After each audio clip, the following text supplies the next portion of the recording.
Bonjour à tous et bienvenue dans Choc du Monde, le magazine des crises de la prospective internationale de TVL.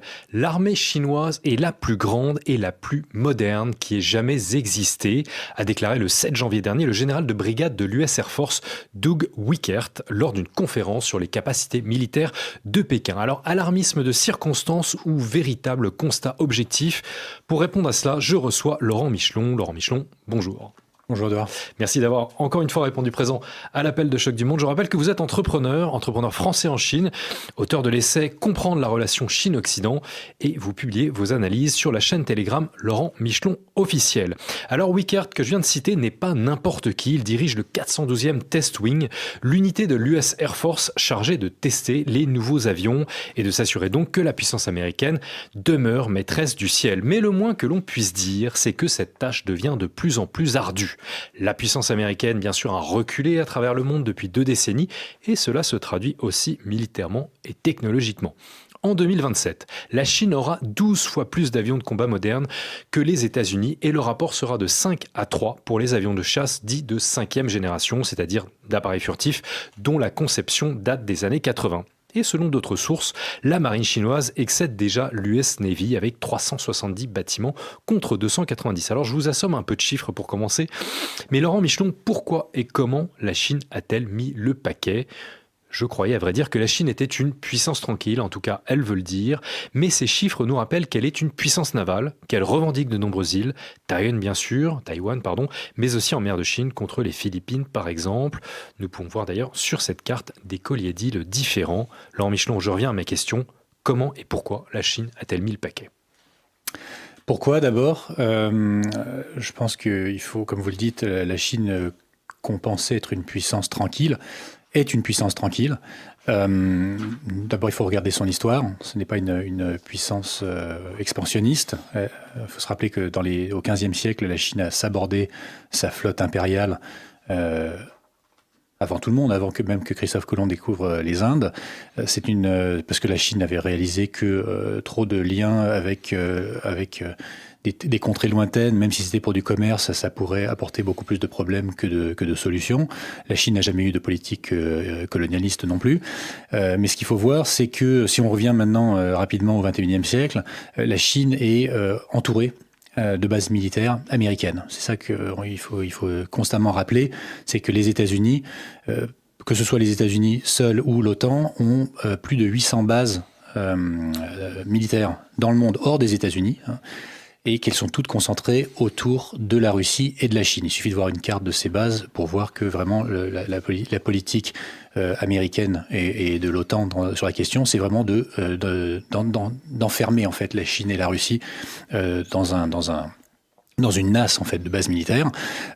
Sur sa façade orientale, la Chine, il y a la mer de Chine du Sud, dont on entend souvent parler dans les médias. Là, ce qu'il faut voir, c'est que les États-Unis patrouillent en permanence dans cette zone-là. Donc, on imagine, la distance qui les sépare des États-Unis, et que c'est fait au nom de la protection de la liberté de navigation, qui n'est menacée par personne. On peut imaginer le contraire. Si la Chine, dans une coalition avec l'Iran, avec la Russie, avec le Venezuela, faisait patrouiller des destroyers, des avions entre Cuba et la Floride, on peut imaginer la réaction que ça aurait, surtout si c'était fait au nom de la liberté de navigation. Ce serait aussi risible que ça, mais sauf que en Asie de l'Est, c'est une réalité. Les patrouilles, qu'elles soient maritimes ou aériennes, ont lieu de façon hebdomadaire dans cette région-là. Et donc la Chine, forcément, se raidit sur la question. Il faut se rappeler également que, et ça, on ne peut pas le savoir si on est enfermé en fait dans le mensonge en fait des médias occidentaux sur la question. Il faut se rappeler que Xi Jinping avait proposé au président Obama la démilitarisation totale de la mer de Chine du Sud.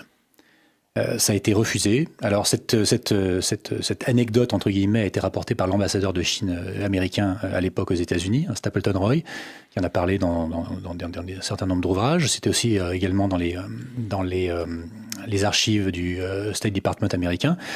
Les Américains ont refusé en fait la démilitarisation, ce qui est une énorme erreur parce que c'était vraiment démilitariser une zone vraiment à la porte de la Chine. La Chine était prête à faire ce cadeau aux États-Unis. Ça n'a pas été pris. Les États-Unis ont repris de plus belle leur patrouille dans la région. Alors, Bon, à contrario, la Chine n'a pas sabordé sa flotte à l'heure actuelle en 2024. Non, pas maintenant. Mais là aussi, vous avez donné des chiffres, c'est très intéressant. Je parlais des bases tout à l'heure. En parlant par exemple des porte-avions, il y a 50 porte-avions en service dans le monde, il y en a 3 qui sont chinois. Il y en a 11 américains, il y a les Français, il y a les Américains, les Italiens, les Espagnols. En fait, on voit que tous les pays de l'OTAN, en fait, c'est la grande majorité des porte-avions dans le monde. La Chine en a 3, dont un qui vient d'entrer en service. Il y en a un 4e en construction. C'est pas quelque chose qui va menacer l'équilibre du monde. Par contre, on voit que c'est une flotte qui va être destinée à la protection en fait des intérêts chinois immédiatement sur les marches de la Chine. Voilà. Pour l'instant, on ne peut pas faire de procès d'intention à la Chine de dire qu'elle a des volontés expansionnistes. Par contre, ce qu'il faut prendre en compte, c'est la volonté pour la Chine de se défendre dans ce qu'elle considère comme étant son précaré ou son arrière-cour. Aucune puissance ne dispose pour l'heure d'avions de combat de 6e génération. Les États-Unis ont un programme, domination aérienne de la prochaine génération, si l'on le traduit. Il vise à remplacer à l'horizon 2030 le F-22 Raptor, mais ce programme a été suspendu à l'automne 2024, semble-t-il pour des raisons budgétaires. La France et l'Allemagne, et aussi l'Espagne, espèrent quant à elles se doter d'un SCAF opérationnel à l'horizon 2024. Mais côté chinois, des photos d'un aéronef de 6e génération sont apparues à la fin du mois de décembre sur la toile. On voit cet aéronef survoler en plein jour une région chinoise.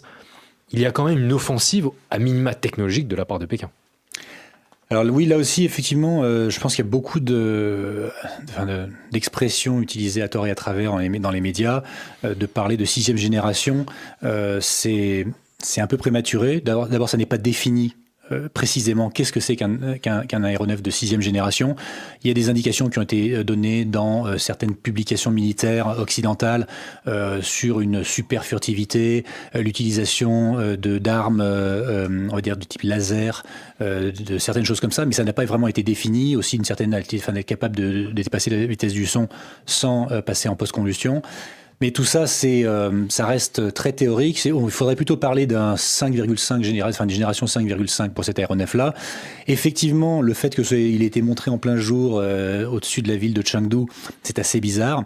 À mon avis, c'est un coup de marketing, un coup de marketing de la part de la Chine, de dire voilà, on continue à faire de la recherche dans ce. Moi, j'ai fait une vidéo sur ma chaîne, je fais un peu de publicité, Valise Diplo, ma chaîne sur YouTube. J'ai fait une vidéo en direct du salon de l'aéronautique de Zhuhai où j'ai présenté un autre prototype soi-disant de 6e génération qui a l'air assez futuristique, qui peut aller rentrer dans la stratosphère et redescendre à des altitudes d'attaque.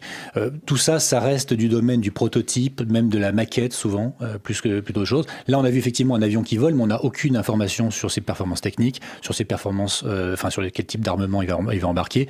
Donc, je pense que c'est un coup de marketing chinois pour montrer un petit peu aux États-Unis qu'il continue d'avancer malgré toutes les sanctions nord-américaines sur la technologie, parce qu'il faut bien voir qu'il n'y a pas qu'une guerre commerciale entre la Chine et les États-Unis, c'est également une guerre technologique où les États-Unis et l'Occident derrière, qui n'a pas trop le choix, en fait, essaye d'interdire à la Chine l'accès à toutes des technologies qui lui permettraient justement de développer des armements ou d'autres technologies. Vous pensez que le secteur de la défense, l'industrie de la défense chinoise, ne souffre pas de ces sanctions ?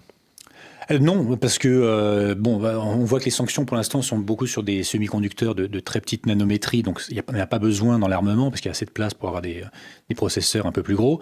Mais effectivement, on va dire la Chine veut montrer en fait à l'Occident et au reste du monde qu'elle reste un acteur capable de rattraper son retard en fait sur les États-Unis. Et c'est bien là c'est ce qu'il faut voir, c'est vraiment la tentative des États-Unis d'empêcher la Chine de rattraper son retard. La Chine a de la chance, le programme américain du F-35 est une catastrophe, donc on va dire si les États-Unis prennent du retard, maintenant commencent à prendre du retard sur leur supériorité aérienne, c'est plus de leur faute à eux que de la faute de la Chine. Mais la Chine, voilà, comme elle connaît toutes les sanctions auxquelles elle est soumise dans le civil, il est évident que dans le militaire ce sera encore pire, et donc elle essaie de se développer de façon autonome. La République populaire de Chine serait, je cite encore le DoD, le département américain de la défense, la seule concurrente des États-Unis avec l'intention, et de plus en plus, il le souligne, la capacité de remodeler l'ordre international. Y a-t-il quand même cette intention, cette capacité technique, on le comprend, qui lui permettrait de remodeler l'ordre international. Il faudrait définir qu'est-ce que c'est que remodeler l'ordre international. C'est vrai qu'utiliser ce type de vocable, c'est assez inquiétant, on va dire. On a l'impression qu'une puissance asiatique lointaine qui essaie de changer notre mode de vie et notre mode de fonctionnement. Par exemple, c'est un discours qui est assumé de la part des autorités chinoises avec les BRICS+. Est-ce que c'est un argument qui est copié-collé, calqué dans le domaine militaire, industriel ? Je ne crois pas que c'est une tentative de remodeler l'ordre mondial. Je pense que c'est une tentative de proposer une alternative. On sait que la Chine est très impliquée dans la procédure de réforme du Conseil de sécurité des Nations Unies, que ça n'avance pas par tous les blocages que lui impose l'Occident. Quand la Chine demande à une plus grande équité dans la représentativité du Sud global au Conseil de sécurité des Nations Unies, on lui propose l'Allemagne, le Japon ou la Corée en permanence, qui ne sont pas des États du Sud global. Donc la Chine se rend compte qu'elle n'arrive pas à rendre le système global plus égalitaire, parce qu'il faut bien savoir que le système, toutes les institutions de Bretton Woods ont été développées par l'Occident, pour le bénéfice de l'Occident. Ça serait naïf de penser que ça a été développé pour le bien de l'humanité. Donc la Chine se rend compte que ce système n'est pas réformable, et donc avec la Russie, avec d'autres pays du Sud global, elle développe des alternatives, les BRICS, l'Organisation de coopération de Shanghai, les nouvelles routes de la soie, qui donc propose une alternative au Sud global, et également s'est ouvert aux pays occidentaux qui souhaiteraient les rejoindre.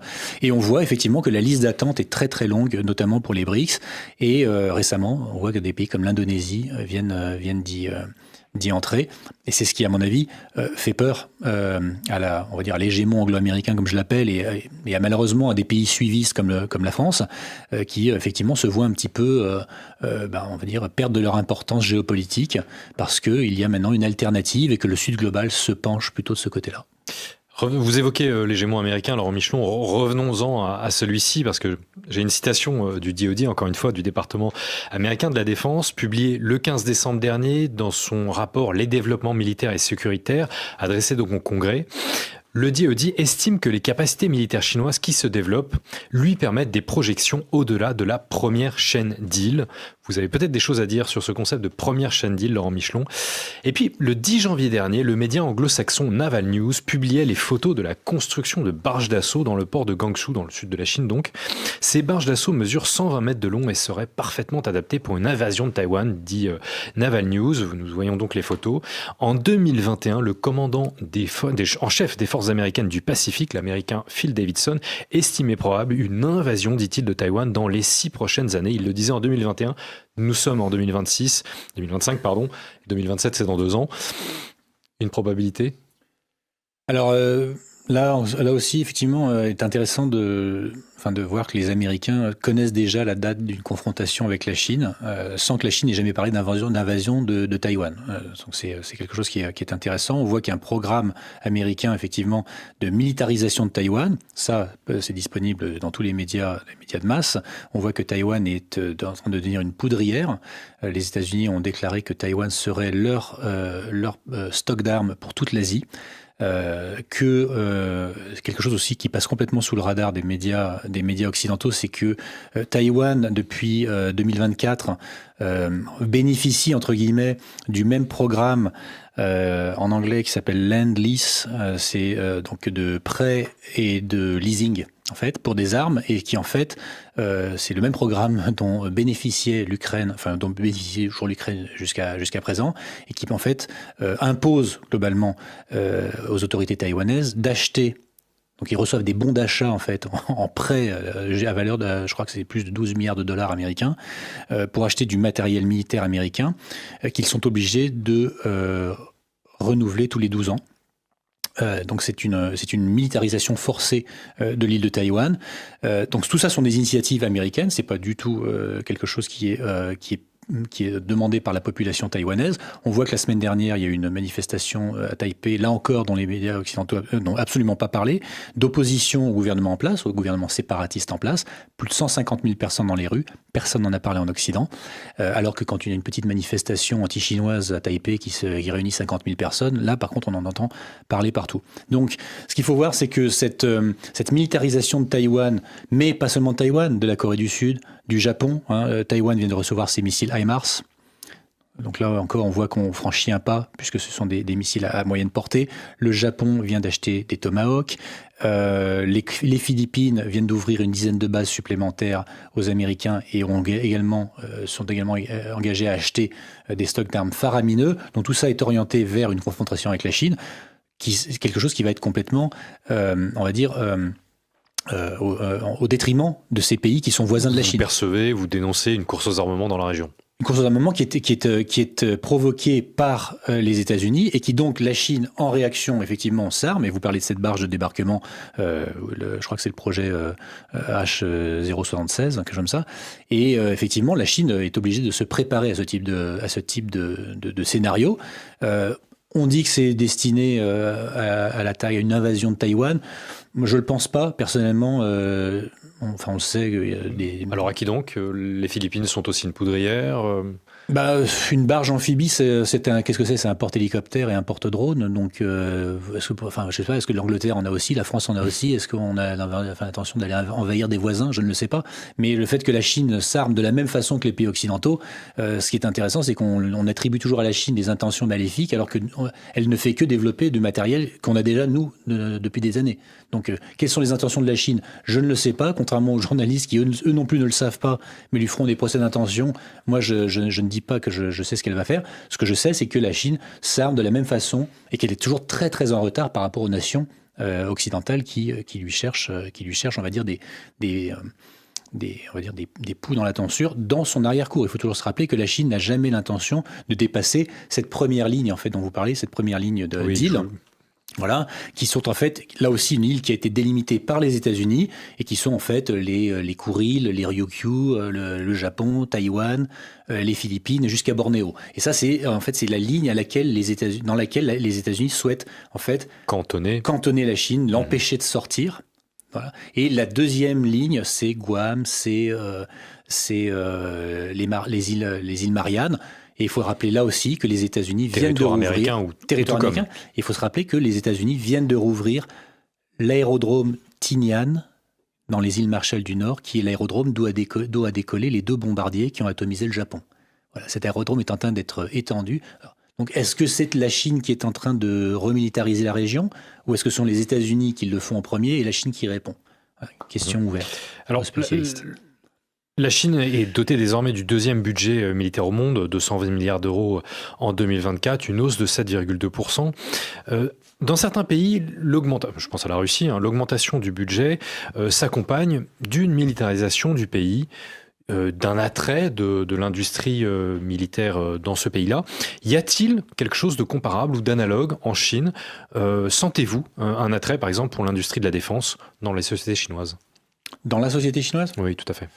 Oui, on va dire la population chinoise, surtout masculine, a toujours eu un fort intérêt dans des sites comparatifs en fait entre les forces armées américaines et chinoises, puisque justement ce discours assez anxiogène de potentialité d'un conflit entre la Chine et les États-Unis est constamment articulé dans les médias occidentaux. Donc forcément, ça pousse les Chinois à se dire mais est-ce qu'on est bien positionné dans un tel scénario? Donc effectivement, il y a un certain intérêt pour, on va dire, la compétition militaire.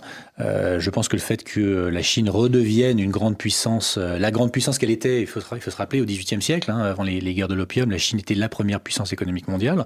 C'est d'ailleurs ce qui a déclenché on va dire, l'intérêt de l'hégémon anglo-américain, enfin anglais à l'époque, pour la Chine, avec les traités inégaux, les guerres de l'opium. Et donc la Chine est en train de retrouver cette position-là, et donc forcément un pays qui est souverain, un pays qui n'a pas d'armée ou une armée qui n'est pas capable de défendre son pays, c'est pas un pays souverain. Or la Chine est un pays qui mais au même titre que beaucoup d'États asiatiques, notamment le Japon, l'Indonésie, sont des États qui ont à cœur leur souveraineté. Alors malheureusement, le Japon ne l'est plus, mais la Chine, justement, essaierait de s'empêcher un destin à la japonaise, un destin à la coréenne, qui sont des pays dont le nationalisme n'est plus qu'en fait une espèce de folklore dans les sites internet pour nationalistes rageurs, mais qui n'ont pas les moyens de se défendre. La Chine, elle, a réussi à garder sa souveraineté depuis 1949, et elle a l'intention de continuer comme ça. Donc forcément, on va dire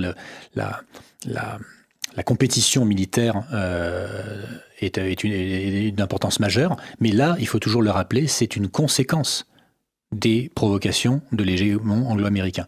La Chine, comme je le disais, il y a quelques années, a proposé la démilitarisation de la mer de Chine du Sud. Ça a été refusé par les États-Unis, parce que s'ils avaient accepté, il n'y avait plus de diabolisation possible de la Chine. Et c'est moins intéressant pour l'industrie militaire, bien sûr, aussi. En plus. Alors, en Europe, depuis bientôt 3 ans, nous sommes malheureusement frappés par le conflit ukrainien qui a fait réapparaître la guerre conventionnelle dans notre esprit. Après, bien sûr, 2 décennies de conflits antiterroristes dont les modalités de lutte du fort au faible sont complètement différentes. Les drones, les missiles hypersoniques, la guerre de tranchées, les sièges de ville sont des éléments les éléments les plus marquants de ce conflit dans nos esprits. Les Chinois, qui sont accusés d'aider la Russie et qui ont été sanctionnés pour cela par les Occidentaux, ont-ils aussi tiré des enseignements de cette guerre ? Alors, je n'ai pas la prétention de connaître les conclusions des études des forces armées chinoises sur le conflit ukrainien. Ce qui est sûr, c'est que la question est suivie de très près. Il n'y a pas de parallèle vraiment, on va dire, pertinent avec la question de Taïwan. La Chine l'a répété à plusieurs reprises. Elle a dit la question taïwanaise est complètement différente parce qu'elle considère que Taïwan est de toute façon une partie intégrante de la Chine dont il n'y a pas à discuter. Mais par contre, d'un point de vue stratégique, il est certain que Taïwan ou les Philippines ont à craindre d'être utilisés à des mêmes fins que l'Ukraine. La Chine, est-ce qu'elle a tiré des leçons de ça ? Il est certain que sa coopération avec la Russie va lui permettre de tirer un certain nombre d'enseignements. Après, pour répondre à votre question, est-ce que... Vous croyez à cette alliance pérenne entre Pékin et Moscou ?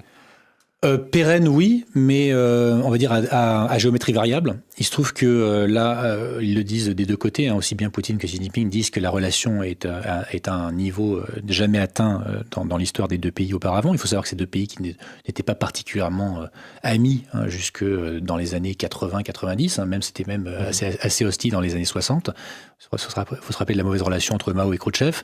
Il y a eu énormément de conflits territoriaux entre les deux pays.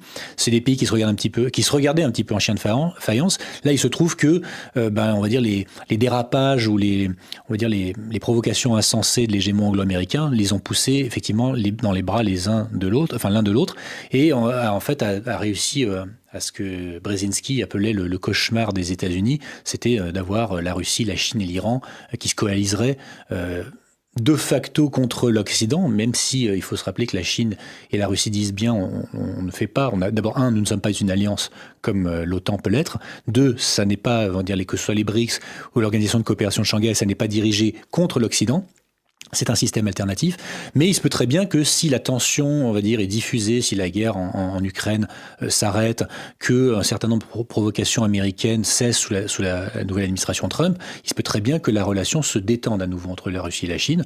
Elle reste forte de façon économique, mais elle n'est pas très forte en termes d'échange de personnes. Trump vient tout juste d'entrer dans le bureau ovale. Le conflit en Ukraine pourrait trouver une issue, je parle donc au conditionnel, mais alors, dans ce cas-là, craignez-vous, Laurent Michelon, de nouvelles tensions entre Pékin et Washington ? Washington réorientant donc son intention, comme elle le dit ou l'annonce depuis au moins une décennie, donc vers la Chine. Alors effectivement, la nouvelle administration Trump peut nous porter à nous inquiéter, parce qu'on voit notamment le Marco Rubio, le nouveau directeur du State Department.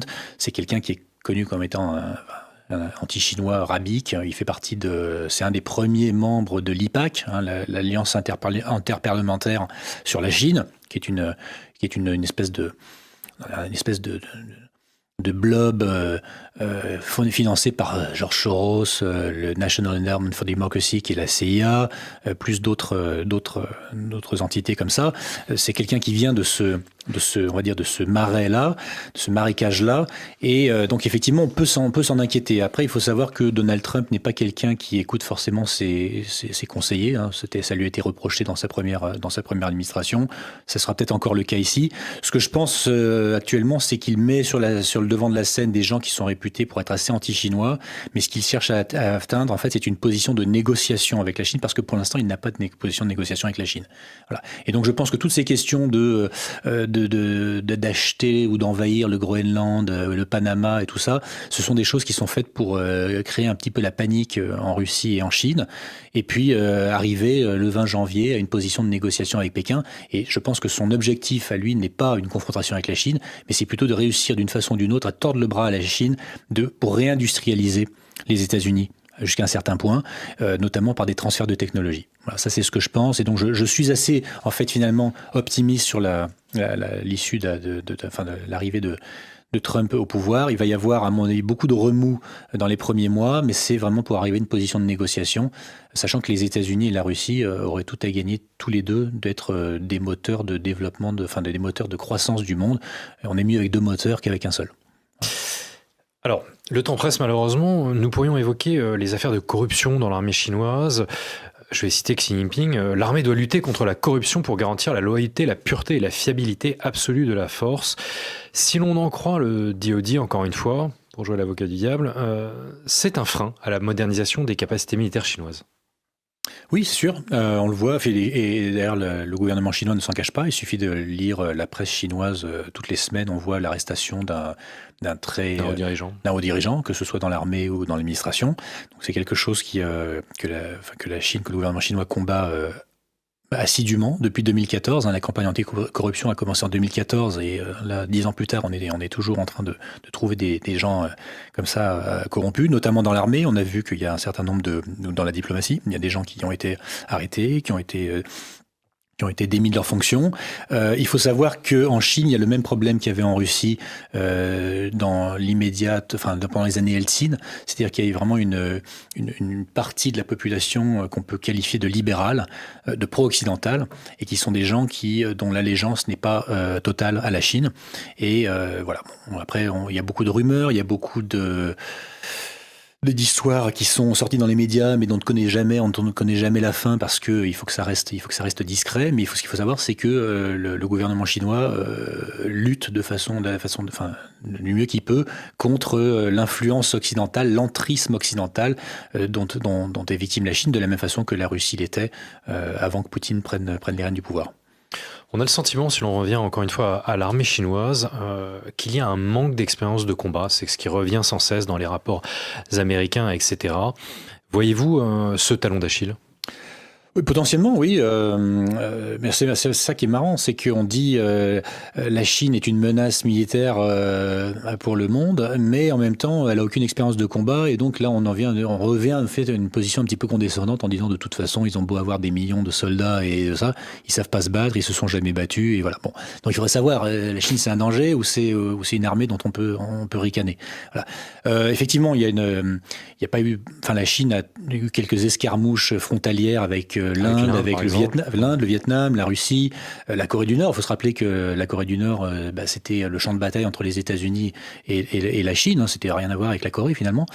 Donc la Chine effectivement n'a pas une expérience sur le terrain dont jouit la Russie maintenant avec l'Ukraine. Je pense pas qu'elle soit à la recherche de travaux pratiques de cette sorte-là. Mais bon, on voit que d'un point de vue technologique, avec les missiles hypersoniques, avec les drones, dont elle est vraiment, le manufacturier principal avec la Russie sur la planète, je pense qu'elle n'est pas une expérience de combat conventionnelle, n'est pas forcément un talon d'Achille, parce qu'on voit que la guerre est en train d'évoluer et que même des avions, comme on parle du J-36 ou des choses comme ça, c'est peut-être plus aussi important maintenant que ça l'était il y a 10-15 ans. Maintenant, on est vraiment dans l'ère du drone, dans l'ère de l'avion sans pilote. D'ailleurs, le J-36 a la possibilité d'être sans pilote. ou d'agir en centre de commande pour des avions sans pilote. Donc je pense que l'absence je me répète, mais l'absence d'expérience de combat conventionnel pour la Chine n'est pas un talent d'Achille, parce que la technologie évolue tellement vite que je pense que c'est plutôt le déficit de pays occidentaux sur les nouvelles technologies qui pourrait créer un problème sur le champ de bataille. Un problème sur le champ de bataille, eh bien ce sera le mot de la fin. Laurent Michelon, merci encore d'avoir répondu présent à l'appel de Choc du Monde. Merci à tous d'avoir suivi cet épisode. Surtout, n'oubliez pas de le commenter et de le partager. Merci et bonne soirée à tous.